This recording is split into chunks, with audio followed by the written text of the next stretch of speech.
Speak a few words on this occasion. Telugu వారందరూ కూడా బ్రహ్మానందం గారి యొక్క 4 పలుకులు వింటే మహదానంద పడుతూ ఉంటారు. వారందరికీ బ్రహ్మానందం కలగాలి అంటే బ్రహ్మానందం గారు పలకవలసిందే.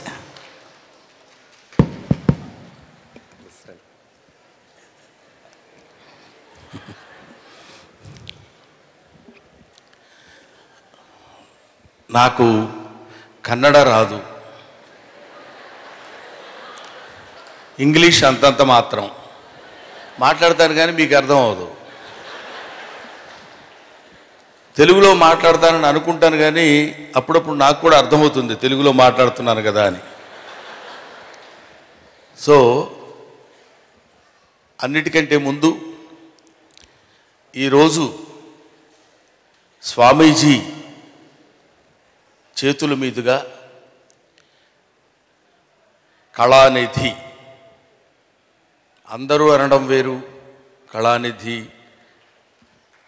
హాస్య కళానిధి అనడం వేరు. భగవత్ స్వరూపులైనటువంటి శ్రీ స్వామీజీ, అప్పాజీ ఎన్ని పేర్లు పెట్టి పిలిచినా నోరు మనకి సంతృప్తికి ఉండదు. అటువంటి మహనీయుని యొక్క చేతుల మీదుగా నాకు ఈ అవార్డు దక్కడం అది స్వామి అనుగ్రహం అని భావిస్తూ, ఆ స్వామికి ప్రతిరూపమైన నా స్వామి గణపతి సచ్చిదానంద స్వామీజీ పాదపద్మాలకు నమస్కరించుకుంటున్నాను. ఇక్కడ మనందరికీ స్వామీజీ వస్తారు, మాట్లాడతారు. మాట్లాడటం అయిపోయిన తర్వాత భజన చేస్తాం. భజన చేసిన తర్వాత ప్రసాదం పెడతారు. ప్రసాదం పెట్టిన తర్వాత తినేసి మంచినీళ్ళు తాగి ఎటువంటి వెళ్ళిపోతాం. మళ్ళీ సాయంత్రం పిలుస్తారు, మళ్ళీ సాయంత్రం వస్తాం, ప్రసాదం చేస్తామని కాదండి. They are the people, they are not the people, they are the souls. వీళ్ళు ఎక్కడో మనం పుట్టినట్టే వాళ్ళు పుట్టరు, మనం జన్మించినట్టే వాళ్ళు జన్మించరు. మన జన్మరహస్యాలు ఉన్నట్టే వాళ్ళ జన్మరహస్యాలు ఉండవు. వాళ్ళకి ఆయనకి ఇప్పుడు 75 సంవత్సరాల వయస్సు అన్నారు. ఆయనకి వయసు ఏమిటి? ఎంత అజ్ఞానం! మనం ఎంత అజ్ఞానంలో ఉన్నామంటే ఆయన వయస్సు మనం లెక్క పెడుతున్నాం. ఆయన అలాగే ఉంటారు. కాకపోతే కొన్నాళ్ళు భూమి మీద ఉంటారు, కొన్నాళ్ళు ఆకాశంలో ఉంటారు, కొన్నాళ్ళు విశ్వంలో ఉన్నటువంటి నక్షత్రాలన్నీ తిరుగుతూ మళ్ళీ ఇక్కడికి వస్తారు. అంతే తప్ప ఆయనకి ప్రత్యేకమైనటువంటి వయస్సుని మనం చెప్పలేం. పైగా మానవుల లెక్క ప్రకారం 75 సంవత్సరాల వయసు అంటే కాస్త వృద్ధాప్యం వచ్చినవాడు అని. ఎవరండి 75 సంవత్సరాల వయసు అని ఆయన చెప్పింది?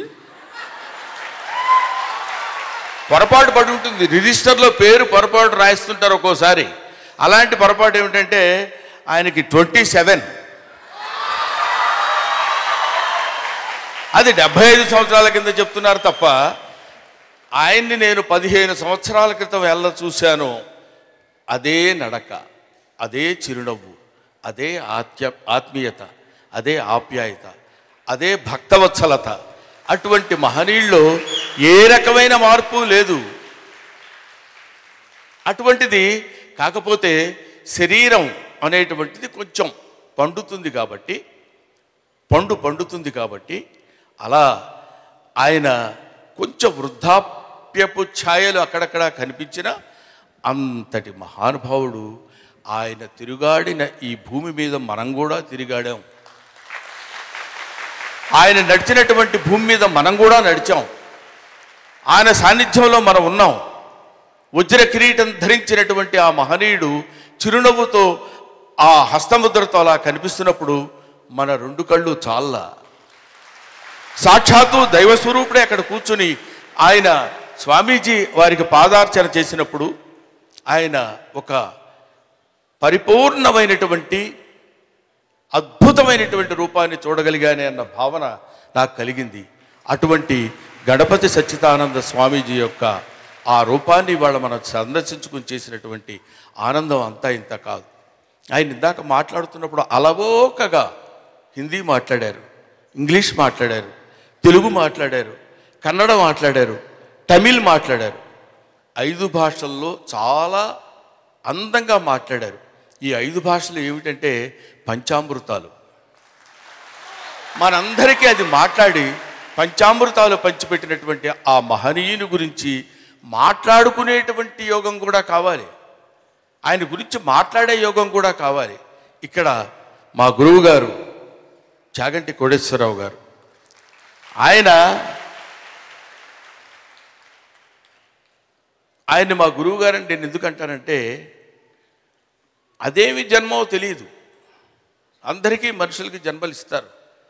సరస్వతి పుత్రుడు, పుంభావ సరస్వతి, చాలా గొప్పవాడు, ఆయనకు అన్నీ తెలుసు, అనర్గళంగా మాట్లాడతాడు.